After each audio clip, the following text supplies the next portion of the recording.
আজ আমি তোমাদের বানিয়ে দেখাবো চাল কুমড়োর মোরব্বার রেসিপি। খুব সহজেই বানানো যায় এই চাল কুমড়োর মোরব্বা, আর খুব ভালো খেতে হয়, ভীষণ টেস্টি হয়। তো আজ তোমাদের আমি এটাই বানিয়ে দেখাবো। আর এখন আমি চলে এসেছি চাল কুমড়ো কাটতে। তো এটা ছাদের ওপরে হয়েছে। এখন আমি চাল কুমড়োটা পেরে নেব।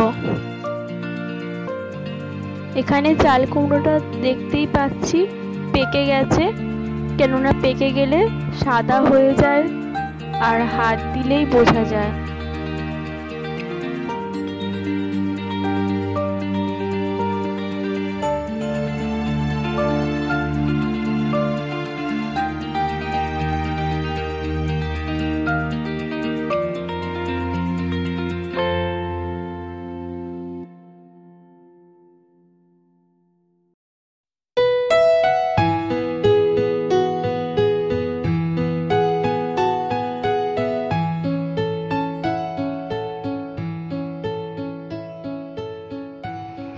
পাকা কিনা বুঝবো, এই যে সাদা কালার আসবে, পাকা কিনা কালার আসবে, সাদা কালার, এতেই আমরা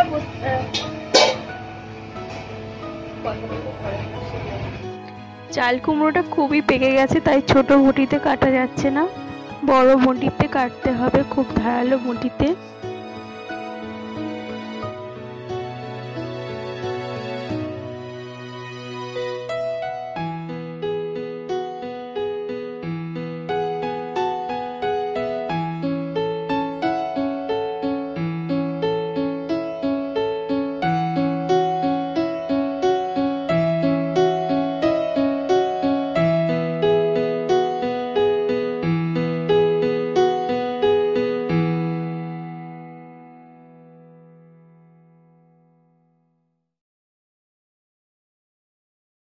চাল কুমড়োটা এখন কেটে নেওয়া হচ্ছে।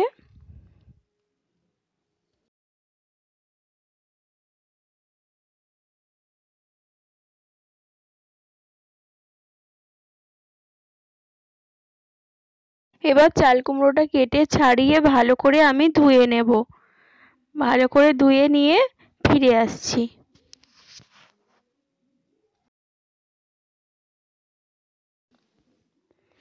ভালো করে আমি ধুয়ে নিয়েছি। এরপর আমি একটা কাঁটা চামচের সাহায্যে এই চাল কুমড়োগুলো বিঁধিয়ে দিচ্ছি, যাতে চিনির শিরাটা ভালো মতো ঢুকতে পারে।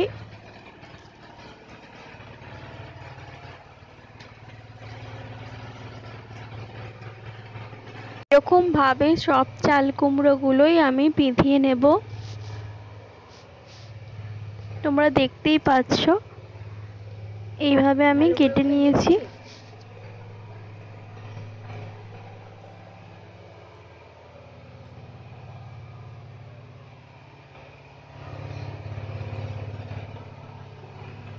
তোমাদের কাছে এরকম চামচ না থাকলে টুথপিক দিয়েও করতে পারো।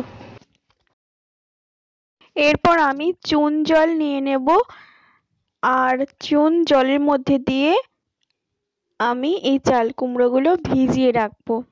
প্রায় 8 ঘন্টা ভিজিয়ে রাখতে হবে এই চুন জলের মধ্যে। আরো বেশি সময় রাখতে পারলে আরোই ভালো হবে।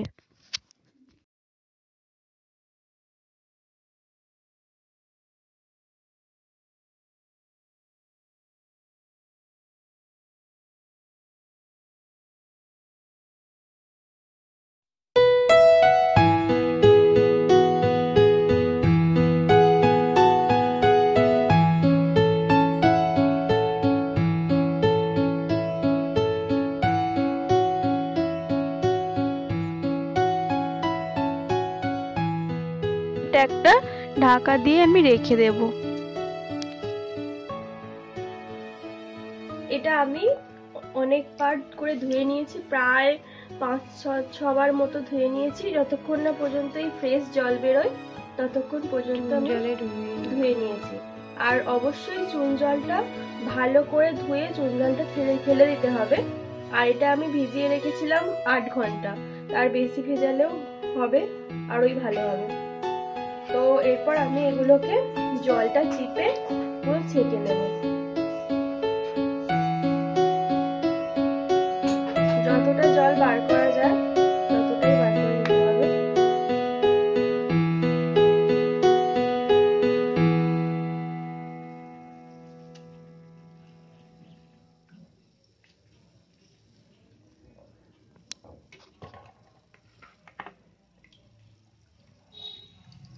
এটা অনেকটাই শক্ত হয়ে গেছে।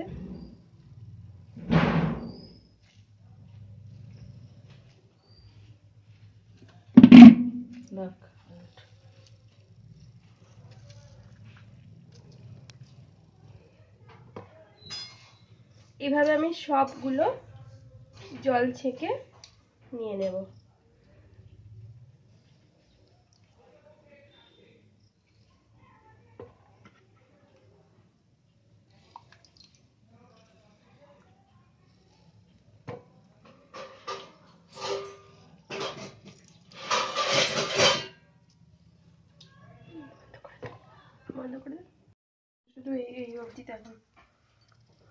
এরপর আমি জল চিপে বার করে নিয়েছি। এরপর আমি সাইজ মতো কেটে নিচ্ছি।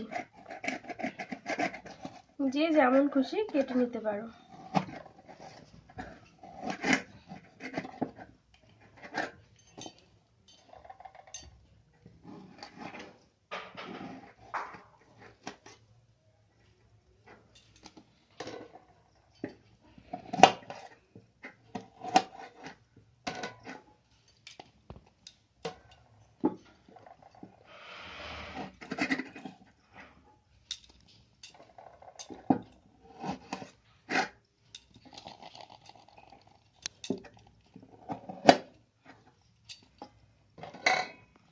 এখানে আমার এগুলো কাটা হয়ে গেছে। তো এরপর আমি মোরব্বাটা বানাবো।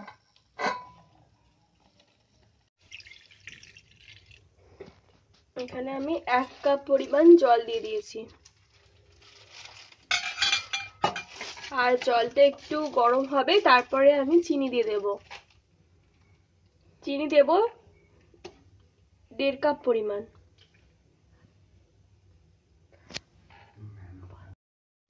এরপর এই দুটো এলাচ আমি ভেঙে দিয়ে দিচ্ছি।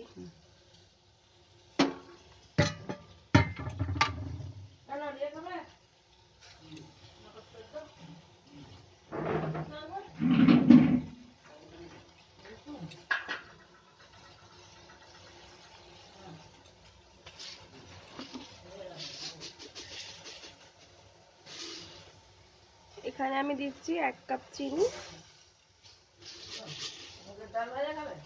আর দিচ্ছি 1/2 কাপ মতো চিনি। তো এই চিনিটা যখন জলে ফুটতে ফুটতে যখন রসটা খুব আঠালো হয়ে যাবে, তখনই আমি চাল কুমড়োগুলো দিয়ে দেব।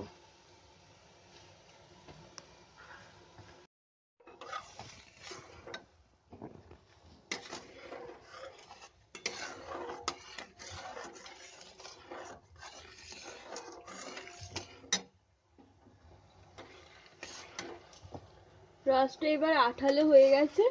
এরপর আমি চাল কুমড়োগুলো দিয়ে দেবো এক এক করে।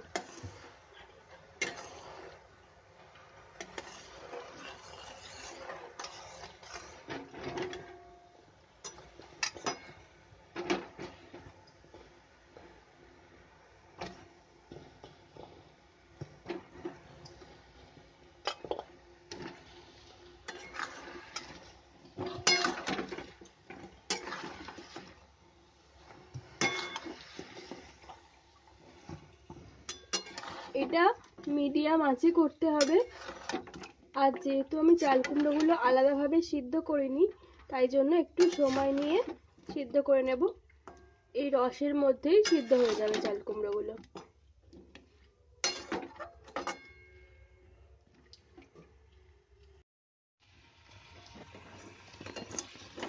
দেখো রসটা একদম শুকিয়ে গেছে আর মোরব্বাটা হালকা সিদ্ধও হয়ে গেছে। এরপর আমি নামিয়ে নেব। মোরব্বা এখানে একদম রেডি হয়ে গেছে। আর দেখো গাটা শুকিয়ে শুকিয়ে এসেছে। এরপর আমি ঠান্ডা করতে দিয়ে দেব। আর এটা 2-3 ঘন্টা রেখে দেওয়ার পর এটা খাওয়া যাবে।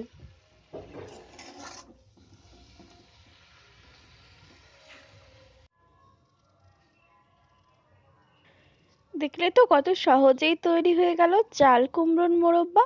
তো তোমরা বাড়িতে খুব সহজেই এটা বানিয়ে ফেলতে পারবে।